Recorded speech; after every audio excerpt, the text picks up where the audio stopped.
사랑과 마음 상담센터에서 보내드리는 이른 아침 햇살받기 시간입니다.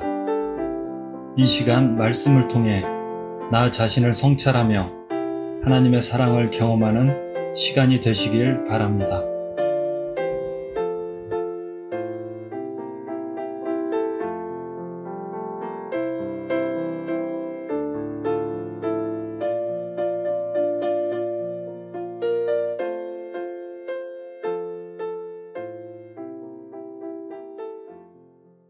이른 아침 햇살 받기 시간입니다. 주기도문을 읽으면서 저는 주님께서 그 앞에서 말씀하시는 말씀을 보면 너는 어느 신에게 기도를 하고 있느냐 이런 질문을 하시는 것 같았어요. 그래서 이제 제가 주기도문이라는 내용을 좀 이렇게 성경적으로 재정리하면서 이렇게 초안을 좀 적어놓은 것을 옛날에 설교를 한번 해드리고 다시 한번 짧게 이제 이른 아침 햇살 받기 시간에 다시 한번 말씀을 드리는데요. 말씀드리고요. 그리고 이 12가지 질문에 답하기 위해서는 또 기본적인 전제 조건이 있다. 그것을 이제 질문으로 던졌죠. 주기도문을 읽고 문자의 뜻을 이해한다고 해서 주님께서 가르쳐준 기도를 깨달아 하나님께서 원하시는 기도를 하는 믿음의 사람이라고 할 수 있는가? 주기도문을 문자적으로 열심히 설명할 수 있습니다. 그리고 내가 주기도문을 강의도 할 수 있을 것입니다. 근데 그런다고 해서 내가 주님이 원하는 기도를 하는 사람인가? 이런 건 좀 다른 차원이 아닐까? 왜냐하면 성경에서 우리는 아볼로라는 인물을 만나게 됩니다. 그 아볼로라는 인물은 성경을 예수 그리스도 중심으로 설명하면서 율법주의자들을 이겼다고 되어 있습니다. 그런데 주님의 제자들은 와가지고 너가 믿을 때 성령을 받았냐라는 질문을 합니다. 그러면 이 성령을 받았냐 할 때 성령을 받으면 그 느낌이 있다는 거죠. 이 느낌이 뭘까요? 성령이 주신 느낌과 미혹의 영이 주는 느낌, 세상의 영이 주는 느낌 어떻게 다를까요?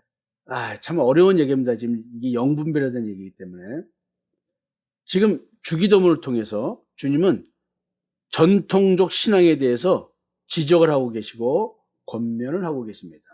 주님께서 제자들의 건의에 따라 기도를 지금 가르쳐 주셨습니다. 마태복음 6장은 그러므로 이렇게 기도하라 하시며 그러므로라는 말씀에 해당하는 설명을 두 가지 주제로 이렇게 기도하라에 해당하는 주기도문의 내용을 언급하셨습니다.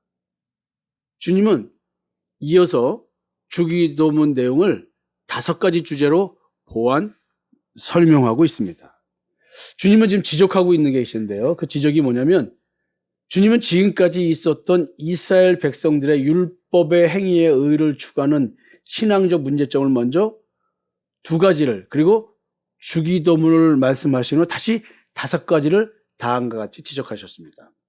첫째, 사람에게 보이려고 외식적으로 구제를 하고 있다. 1절부터 4절 말씀이고요. 2번째 지적이 뭐냐면 사람에게 보이려고 사람들 많은 곳에서 외식적으로 기도하고 오래 기도하면 기도 응답을 받는 줄 안다. 5절에서 8절입니다. 하나님으로부터 자기의 죄를 용서받기 위해 제사를 드리는 자가 다른 사람의 잘못은 용서하지 않는다. 이걸 지적하고 있습니다. 14절에서 15절입니다. 사람에게 보이려고 얼굴을 흉하게 보이며 외식적으로 금식한다. 16절에서 18절입니다. 5째, 하나님과 재물을 겸하여 섬기고 있기 때문에 실제로는 하나님을 섬기지 않고 있다. 마음에 보물이라고 여기는 것이 땅의 것이면 하나님을 섬기는 행위를 해도 하나님을 섬기는 것이 아니다. 이런 지적을 하고 있습니다. 19절에서 24절입니다. 6째, 자신의 구원의 문제를 해결하기보다 삶의 문제를 해결하기 위해 하나님께 나아옴으로써 하나님을 하나님으로서 믿지 않고 섬기지 않고 있다. 25절에서 30절입니다. 7째, 믿는 자는 하나님의 나라와 그의 의를 구하는 자인데 삶의 염려와 문제 해결을 하나님께 기도함으로써 스스로 하나님의 선택된 자가 아니라 이방인과 같은 자라는 것을 증명하고 있다라고 말하고 있습니다. 이게 31절에서 34절입니다. 지금 우리는 마태복음 6장 얘기를 하고 있습니다. 그러면서 이제 주님께서 권면을 이렇게 하십니다. 7가지를 이렇게 지적하셨죠? 그리고 병행해서 권면을 하십니다. 첫째, 구제할 때 사람 앞에서 외식하지 말고 하나님 앞에 은밀히 하라. 이래서 4절입니다. 둘째, 기도할 때 사람들을 하고 외식적으로 기도하지 말고 보이지 않는 하나님 앞에서 기도하라. 그리고 다른 신, 즉 false god, 거짓 신에게 기도하듯이 원하는 바를 얻기 위해 이방인처럼 지성이면 감천이라는 생각으로 오래 기도하지 마라. 이방인이 믿는 신은 기도해야 주지만 참 하나님, true god는 기도하기 전에 자기를 믿는 자의 필요를 알고 알아서 채워주신다. 5에서 8절입니다. 셋째, 하나님 아버지께서 나의 죄를 용서하신 것 같이 너희에게 잘못한 사람을 용서하라. 14절에서 15절입니다. 넷째, 금식할 때 사람에게 금식하는 티를 내려고 외식적으로 금식하지 말고 하나님께서 보시는 금식을 하라. 16절에서 18절입니다. 다섯째, 마음의 보물로 여기는 것이 하늘의 것이어야 한다. 하나님과 재물을 동시에 섬길 수 없으니 하나님만 섬겨야 한다. 19절에서 24절입니다.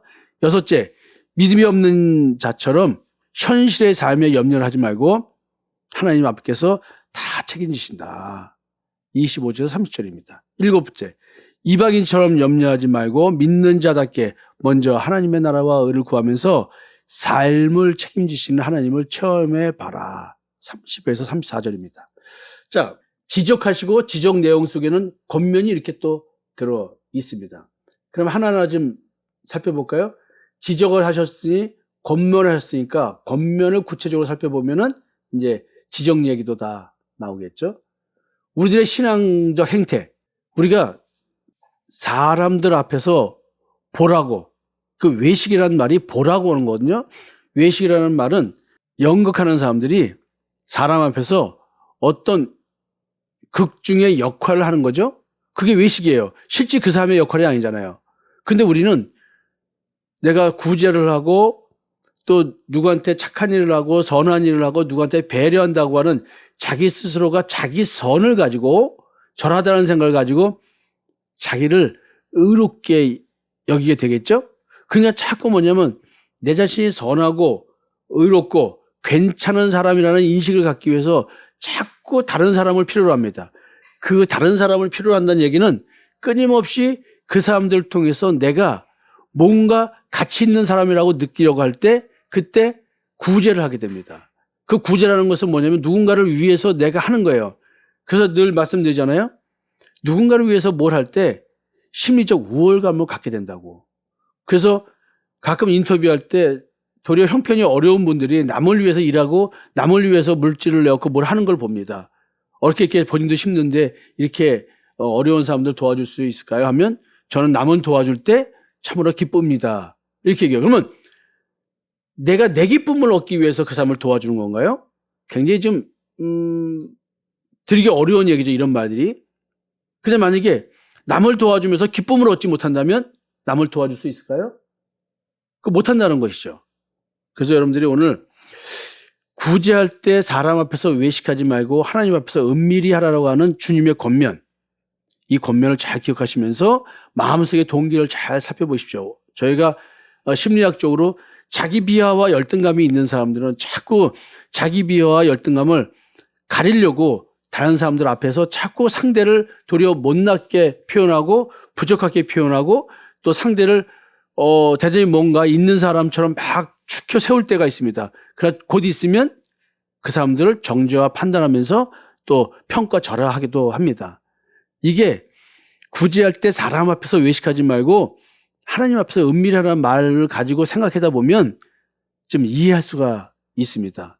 하나님 앞에서 은밀히 구제하라는 얘기는 자기 자신을 드러내지 말라는 것이죠. 근데 이 드러내지 말라는 말은 아니 내가 지금 주고 있는데 나한테 감사하다 그러지 아유 하나님께서 당신을 통해서 이렇게 나한테 은혜를 베풀어 주시니 하나님 감사합니다 하고 나를 쳐다보지도 않는다. 그건 말이 안 되는 거 아니에요? 그러나 내가 하지만 하나님이 하시는 것처럼 하는 얘기죠. 그냥 자기 의를 갖지 말라는 거예요. 상대방이 나한테 감사하다고 한들 그 감사를 내가 먹지 말고 주여 제가 자기 의를 먹지 않도록 하나님의 그 의가 드러날 수 있도록 뭐 입으로 맹세한다고 소용없는 거 내 마음에 대한 문제입니다. 자, 오늘은 여기까지 하고 내일 7번째 중에서 2번째 권면에 대한 얘기를 하도록 하겠습니다. 감사합니다.